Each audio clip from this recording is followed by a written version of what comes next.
Hey there, YouTube. I wanted to make this video as a bit of a storytelling and how you shouldn't always blame the equipment you use and you should check the equipment you made first.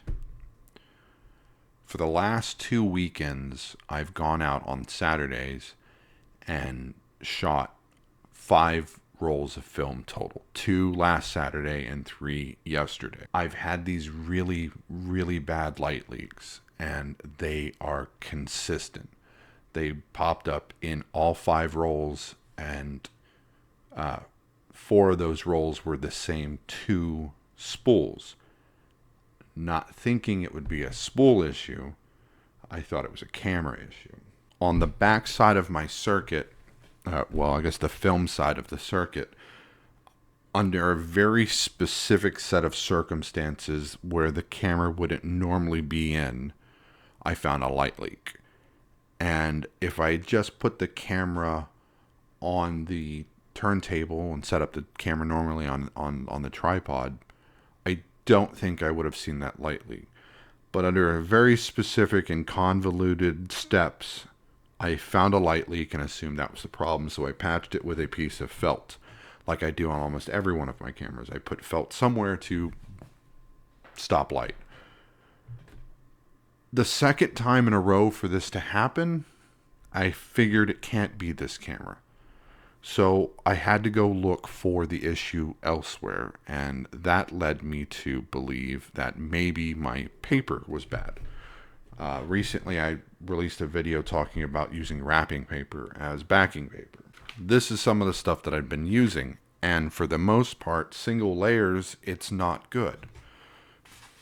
You can see that whenever I hold a light up to it, it glows right through.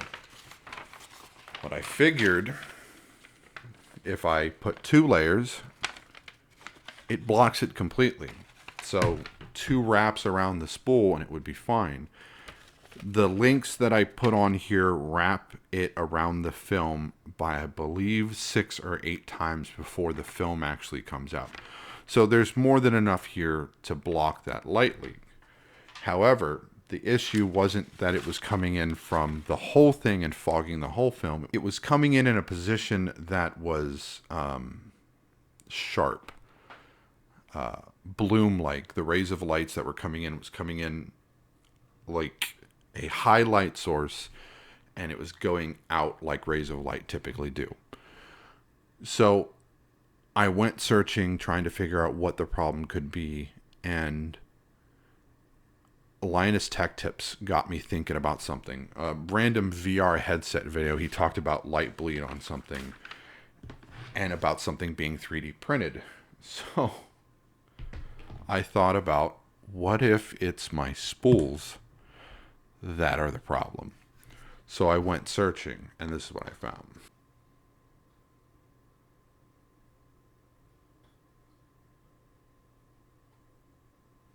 So the issue was my 3D printed spools the entire time. The camera was probably fine.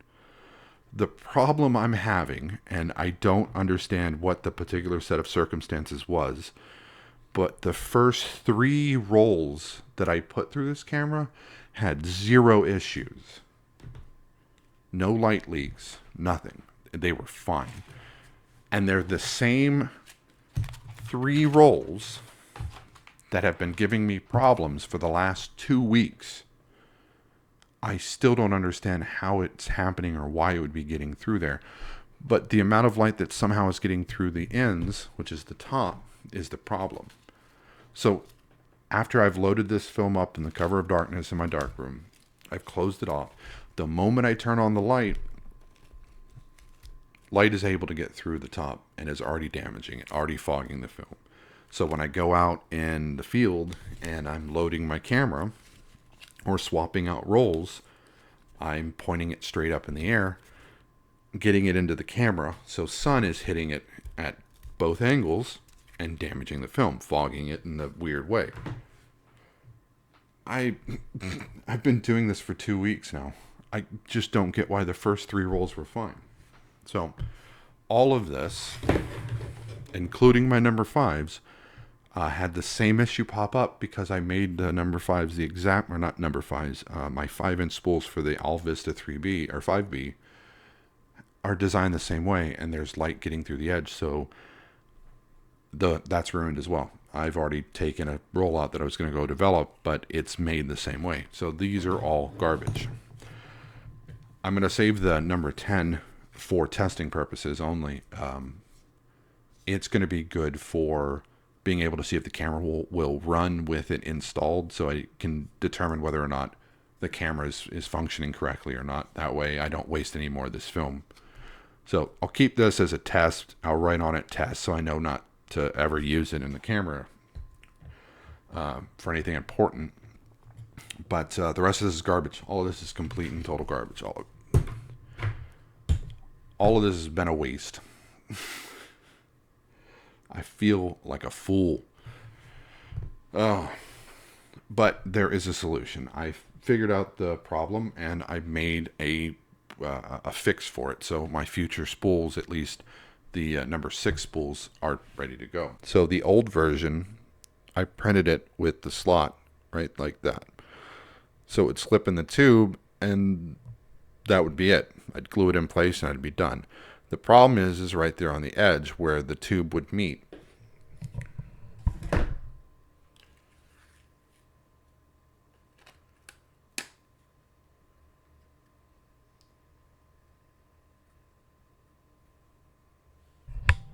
So daylight would get in between there and ruin the film. This is the new one. It doesn't have any openings on it. It's 100% light tight. And there's 2 layers of filament in there, so I know it's light tight. I've already held my flashlight up to it and tested it. This new version will fit fine with the old one, so I'm printing another one to start off.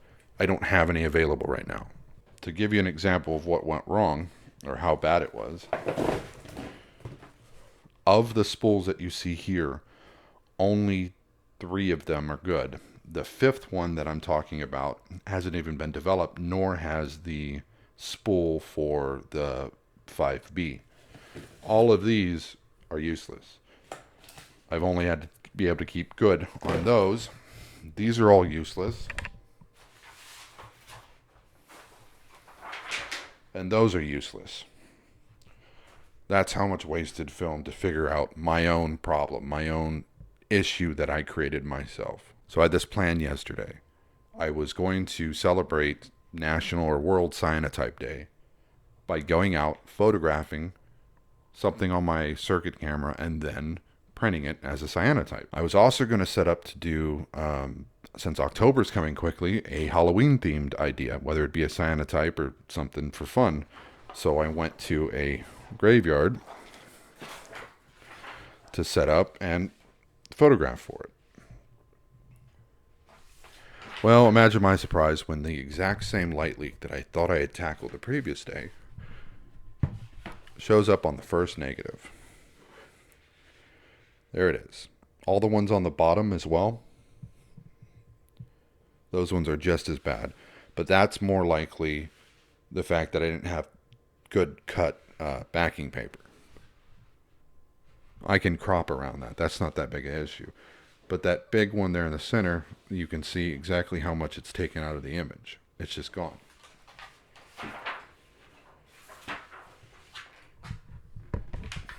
And here it is again. And again.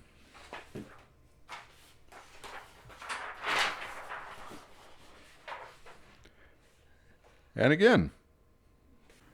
Really, it just sucks that I spent all that effort, cut all the rolls of film, and then it all just went and did the same thing 2 weeks in a row.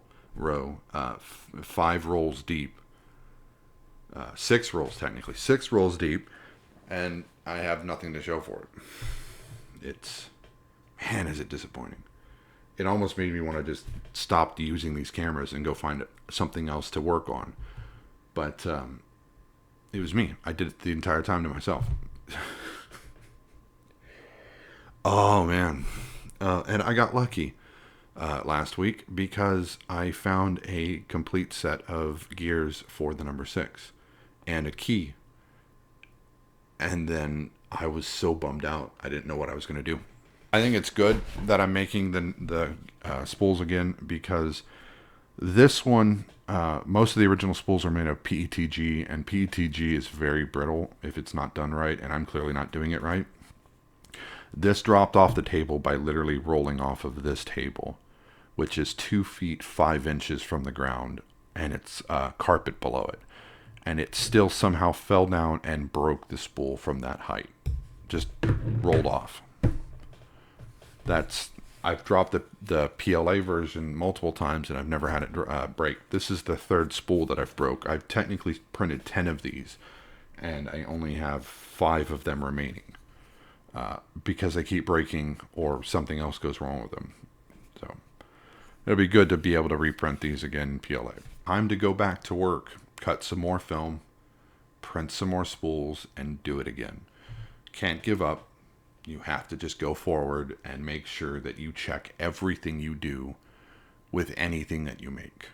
Don't assume anything. That is something that I will forever have ingrained in my head. I have now wasted, I was sitting here thinking about the amount of feet. 38 feet and some change. 38 feet worth of film that was cut, loaded, and fogged in various spots. Wasted, gone completely.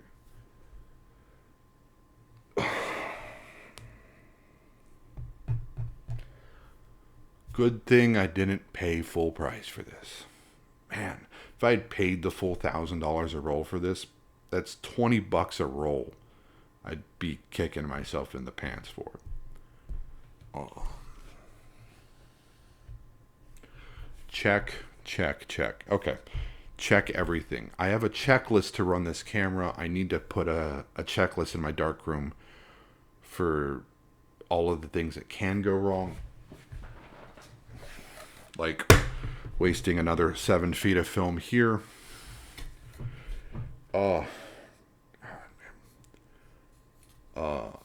I need to spend a lot more time figuring out plans for the way I do things instead of, flying by the seat of my pants, because this is going to get pricey if I don't figure something out. This camera is not something to be so flip it with. Yeah.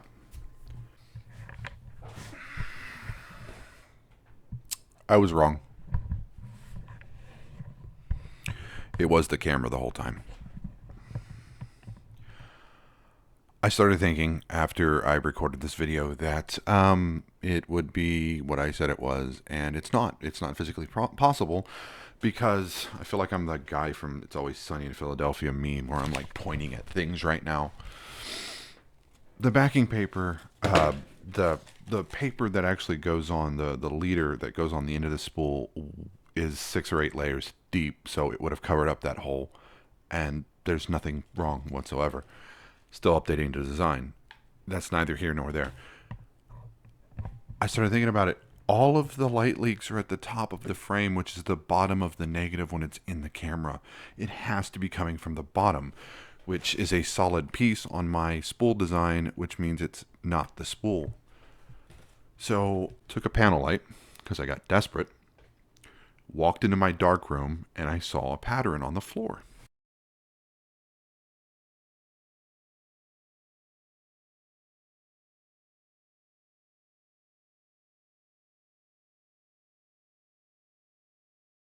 Yeah, so there's 2 screws missing on the bottom of the camera. I'm assuming that's what it is, because they're spaced like all the other ones, and the holes are chamfered. I don't know what it's supposed to screw into, because it looks like it goes straight through, which is concerning, because maybe there's something missing. The camera functions fine enough, except for the light leaks. But still. Now, do I plug them with just something? Do I go and check whether or not I've got some screws loose or missing in my bag somewhere? This is maddening.